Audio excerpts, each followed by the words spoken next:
আসসালামু আলাইকুম, welcome back to my channel আনহার রান্নাঘর।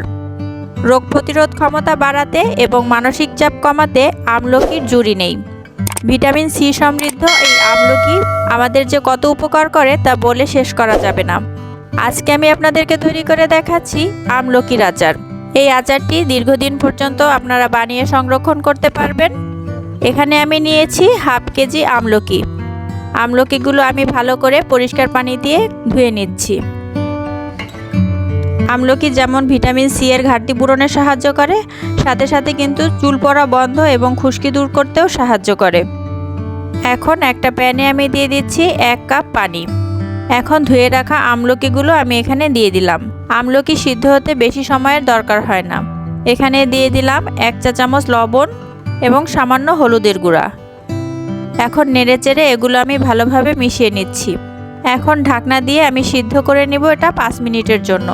5 মিনিট পরে আমি ঢাকনাটা তুলে নিচ্ছি। এখন চেক করে নিচ্ছি আমলকিটা ভালোভাবে সিদ্ধ হয়েছে কিনা।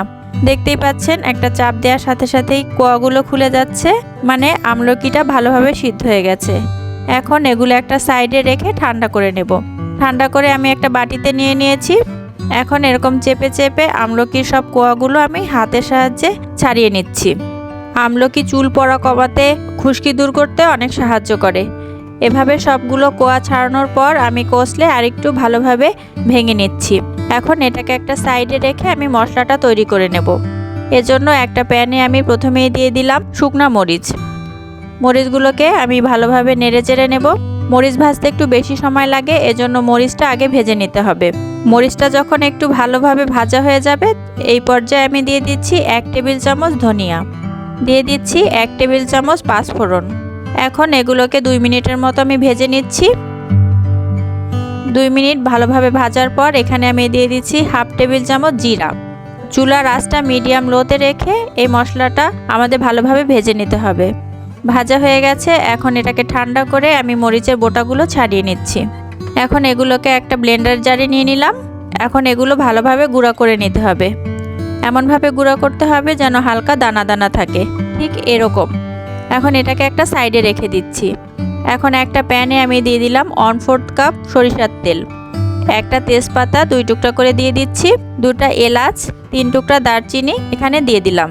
এখন আমি 2টা মরিচ মাঝখান থেকে ভেঙে এখানে দিয়ে দিচ্ছি। এখন এটাকে একটু হালকা ভেজে নিতে হবে। এই পর্যায়ে আমি দিয়ে দিচ্ছি কিছুটা রসুন, যেটা আমি একটু থেতো করে দিয়ে দিয়েছি। এখানে আমি 2টা বড় বড় রসুন ব্যবহার করেছি। এই সবগুলো একটু হালকাভাবে ভেজে নিতে হবে। ভাজার পর এখানে আমি আমলকিগুলো দিয়ে দিলাম। এখন আমি দিয়ে দিচ্ছি 1/4 কাপ চিনি, দিয়ে দিলাম সামান্য লবণ। এখন চিনিটাকে নেড়েচেড়ে ভালোভাবে গলিয়ে নিতে হবে। চিনিটা যখন ভালোভাবে গলে যাবে, তখন এই পর্যায়ে আমি দিয়ে দিচ্ছি সামান্য হলুদের গুঁড়া, দিয়ে দিচ্ছি 1 টেবিল চামচ মরিচের গুঁড়া। ঝাল আপনারা আপনাদের পছন্দ অনুযায়ী বাড়িয়ে কমিয়ে নিতে পারেন। এখন নেড়েচেড়ে ভালোভাবে এগুলো আমি মিশিয়ে নিচ্ছি। এখন আমি দিয়ে দিচ্ছি 1/4 কাপ তেঁতুলের পাল্প। নেড়েচেড়ে সব উপকরণগুলো ভালোভাবে মিশিয়ে দিতে হবে। চুলার আঁচটা মিডিয়ামে রেখে কাজটা করতে হবে, হাই হিটে করলে নিচে লেগে যেতে পারে। এই পর্যায়ে আমি দিয়ে দিলাম 1 চা চামচ মশলার গুঁড়া। নেড়েচেড়ে আচারটা ভালোভাবে তৈরি করে নিতে হবে এবং চিনির পানিটা ভালোভাবে শুকিয়ে নিতে হবে। প্রায় শুকিয়ে এসেছে। এই পর্যায়ে আমি দিয়ে দিচ্ছি আরও 1 চামচ মশলা। দেখতেই পাচ্ছেন কেমন শুকিয়ে এসেছে। যারা দীর্ঘদিন পর্যন্ত আচারটা সংরক্ষণ করতে চান, তারা এই শেষ পর্যায়ে হাফ কাপ ভিনেগার ব্যবহার করতে পারেন। ভিনেগার দেওয়ার পর ভিনেগারের পানিটা শুকিয়ে আসলে আচারটা নামিয়ে ফেলবেন। তো আমার আচারটা এখানে তৈরি হয়ে গেছে। এখন পরিবেশন করে নিচ্ছি। দেখতেই পাচ্ছেন কালারটা কতটা সুন্দর এসেছে, খেতেও কিন্তু খুবই সুস্বাদু হয়েছে। তো পুষ্টিগুণে ভরপুর এই আমলকির আচারটা আপনারা তৈরি করতে পারেন। আর আমার রেসিপিগুলো আপনাদের কেমন লাগে অবশ্যই কিন্তু কমেন্টস করে জানাবেন।